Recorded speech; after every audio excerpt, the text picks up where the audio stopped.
அடுத்து நம்ம எல்லாருக்கும் சோறு போடுற நம்ம தெய்வங்களான விவசாயிகளுக்கான அஜெண்டா கொஞ்சம் படிப்போமா? 5 ஏக்கருக்கு குறைவான நிலமுள்ள விவசாயிகளுக்கு வேளாண் கூட்டுறவு சங்கங்களில் வாங்கிய பயிர்க்கடன் முழுமையாக தள்ளுபடி செய்யப்படும்.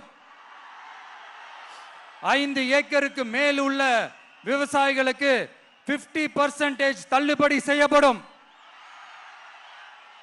அடுத்தது குறைந்தபட்ச ஆதரவு விலைக்கு MSP சட்டப்பூர்வ உத்தரவாதம் வழங்கப்படும்.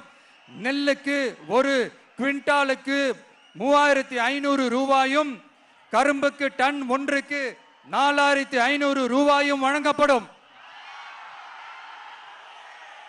உழவர்களின் தோழன் திட்டத்தின்படி குத்தகை விவசாயிகள் மற்றும் விவசாய தொழிலாளர்களுக்கு ஒரு குடும்பத்திற்கு ஆண்டுக்கு ரூபாய் 10,000 அவர்களின் நேரடி முதலீட்டு ஆதரவு தொகையாக வழங்கப்படும். 100% பயிர் காப்பீட்டு திட்டத்தின்படி பயிர் பாதுகாப்பு உறுதி செய்யப்படும்.